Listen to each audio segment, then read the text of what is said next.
Now, why did I choose Mexico? Okay. Now this is more of a personal thing, but this will give you some insight for when you're trying to make your decision. And as far as I'm concerned, the nice thing is, and we're not in Mexico. We're not in like mainland, Maine, Mexico. Okay, we're on the Baja Peninsula, so we're on the west coast. We're on what they call Baja California.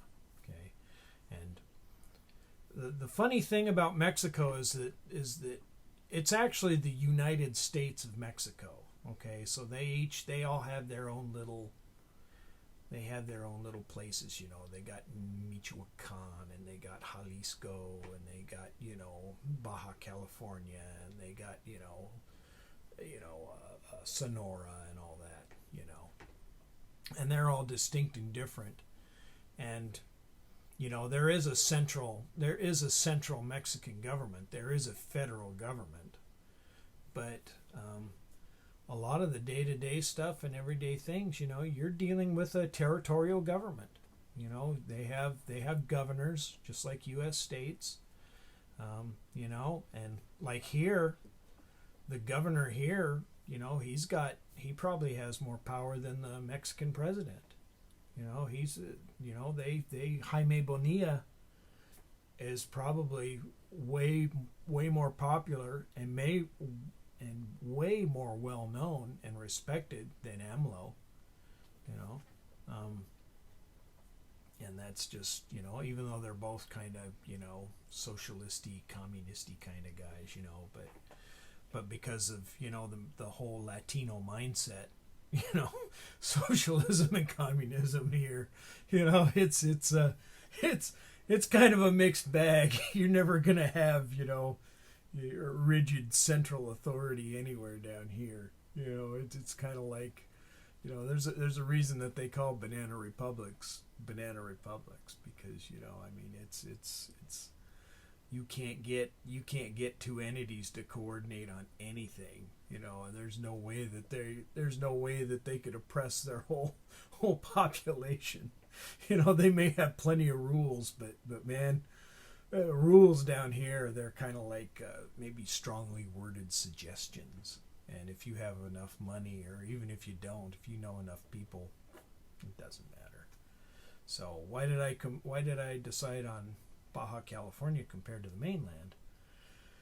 Well, for one thing, again, what I was saying earlier, Mexico, about 25% of its economy, by the official statistic, is based on tourism. I would say with the Baja, it's way higher than that. I'd say it's probably in the 40% range. Now again, I don't have any statistics to back that up. That's just a boots on the ground estimation. There are cartels.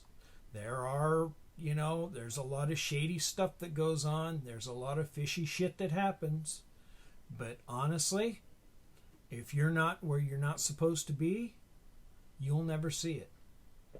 And that's just the way it is. They're very big on preying on their own, for lack of a better word.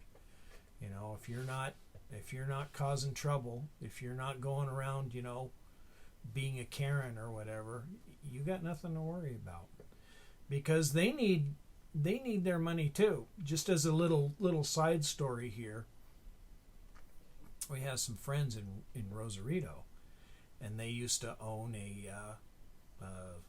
what are those, jet skis? They used to own a jet ski rental. Well, they were doing pretty good, the first year or two. The first year they were getting off the ground. It took them a little while. They got known. They got things set up. They got their money spent and whatever. So the first year was a little bit of a struggle. They started to do better. Second year was pretty good. Third year, some guy from the cartel shows up, says, "Hey, looks like you're doing good. Looks like you got enough money to go around. I think you need to give us some." And they did. They played ball for a while, and they played ball until their cut had to get bigger and bigger, and finally they just said, "No, No, we're what's the point? What's the point of us giving you money? You're not doing anything for us. You're not helping us out. You're not doing whatever. And the cartel's like, yeah, okay, no problem. And then they came in, they trashed everything. And, what are you going to do? You can't go to the law. Like I say, there's lots of rules. There's a ton of rules. There's a rule book. The laws in Mexico, I mean, they got stacks and stacks of them. But again, who's going to enforce it?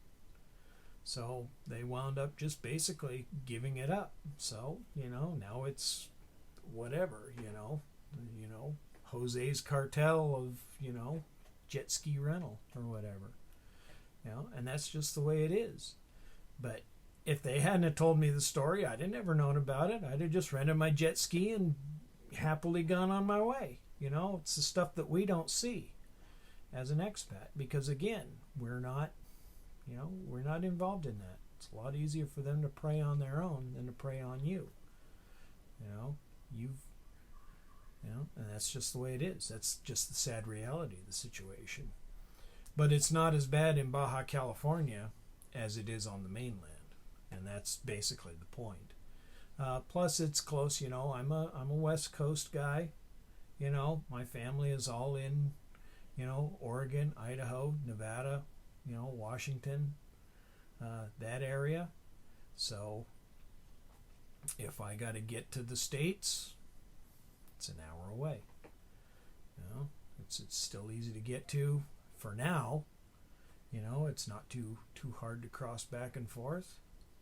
And if you do have to cross over at some point, and it gets to the point of you need your vaccine passport or whatever stupid thing is. Thing is about Mexico, again, everybody knows a guy.